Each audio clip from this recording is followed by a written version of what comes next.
আজকে আবার একটা মিনি ব্লগ নিয়ে চলে এসেছি। তো আজকে আমি তোমার স্কিন কেয়ার রুটিনটা শেয়ার করব। চান দান করে এই জামাটা পরে নিয়েছি, দেখতেই পাচ্ছ।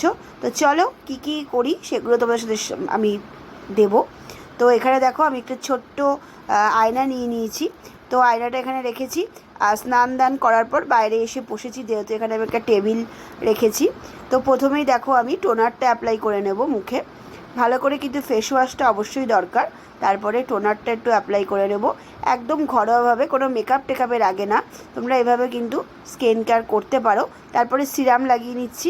আমার কাছে যে সিরামটা ছিল এটাই আমি লাগাই, তো এটাই আমি লাগিয়ে নিলাম। আর আমি একটু মাথাটাও ঘষেছিলাম। তো মাথা ঘষার পরে আমি কি অ্যাপ্লাই করি সেটাও তোমাদের সাথে আমি শেয়ার করব।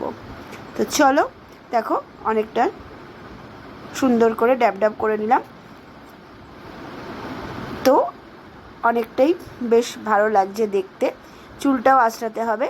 আর এরপরে আমি একটু দিয়ে দিলাম ল্যাকমি ক্রিম, মুখে টানছিল একটু।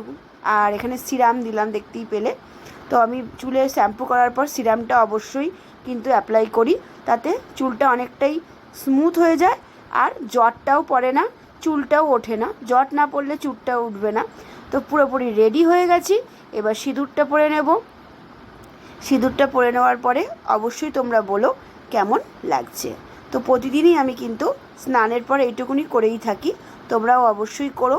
তাতে কিন্তু ত্বক বলো চুল বলো ভালো থাকবে। আর স্নানের পর সিরামটা দিলে চুলটা বেশি ওঠে না। তো দেখো হয়ে গেছে। তাহলে চলি আজকে, টাটা বাই।